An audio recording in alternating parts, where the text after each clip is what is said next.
Welcome back, and I want to thank you for tuning in and taking your part in the co-creation of this transmission. Today we are talking about duality in nature, good versus evil.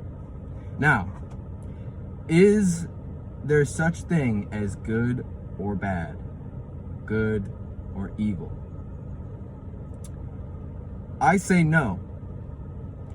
And I'm going to break that down for you why there's no such thing as good or evil.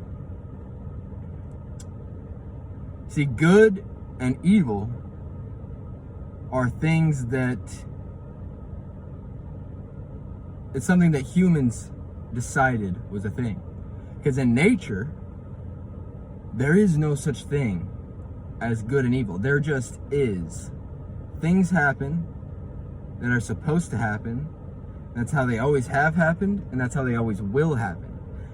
It is not up to us to decide whether it's good or evil, good or bad. I'll correct that statement by saying the inherent value or the built-in meaning is non-existent. There is no built-in meaning into nature, into life. There is no built-in good or bad. That's the power that's been given to us, or maybe that we've taken for ourselves, is the ability to decide, is this situation or this thing or this person valid or invalid? Is it good or bad? What do I think as an individual?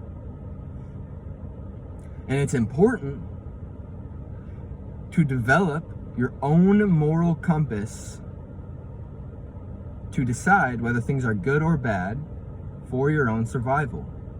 It's a part of the ego. It's a mechanism of the persona. So you fit into your tribe and you're not outcast, because if you're outcast from your tribe, it's going to be much, much harder to survive. So it's a survivability tactic.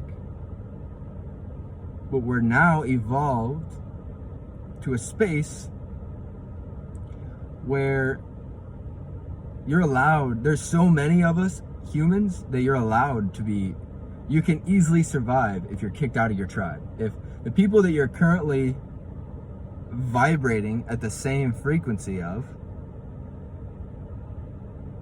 all of a sudden, well, they're going to stay there. So if all of a sudden you change, upgrade yourself, or even downgrade yourself, if you're not vibrating with them, you're just not going to, it's like a magnet. You're going to either be attracted, you're going to come towards them, or you're going to go away from them.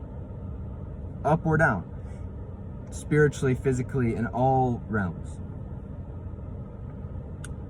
But like a magnet, we are electromagnetic beings. So we're either attracting or pushing away. No matter what. Whether you choose to attract or push away or not, it is happening regardless. And what causes that mechanism is your behavior, the way you choose to act, the way in which you choose to use your free will, which is the power given to you. Another mental faculty is free will. So we get to decide whether things are good or bad. We get to decide how something that everyone else perceives as bad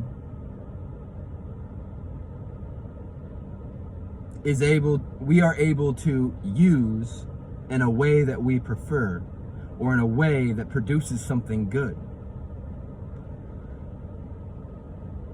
Like if a loved one passes away tragically, you can choose to decide that that is something bad, and then that pulls you away from whatever goal you are working toward, whatever you're trying to attract.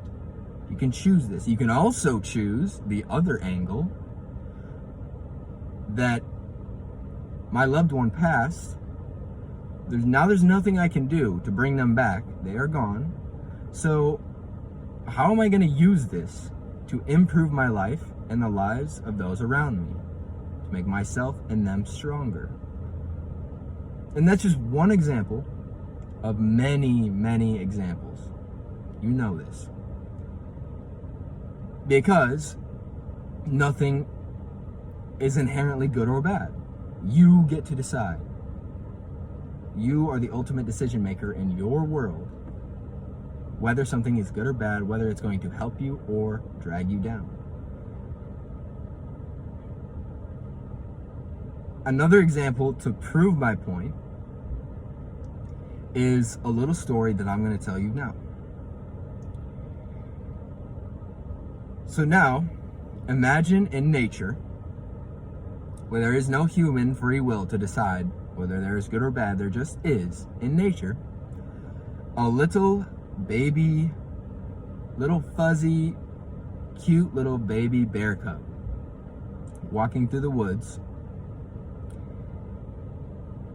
But something happened to this bear cub. This bear cub lost its mama and its little bear cub siblings, and it's all alone, and it's hungry, and it hasn't had any food for 4 or 5 days, and it's on the verge of starving to death. It's within hours of starving to death. It has very little reserves of energy. So it decides it needs to go hunting.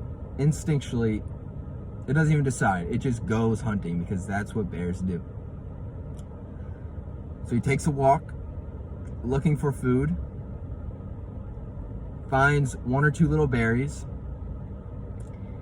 to give him a little bit of a boost, but still not very much energy in those berries, when all of a sudden he looks across the field, and there we see a mama deer, a doe, if you will. She's laying down next to her 1 little baby taking milk, and her newborn deer fawn, little Bambi, with its wobbly little legs still wet from the placenta. And the little baby deer,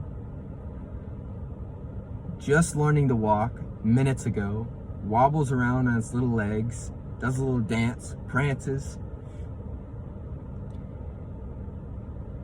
and it's feeling free. It just came out of the womb. And it's getting a little far away from mama, so she lets out a little grunt and lets the baby know, come on back closer, come get some milk.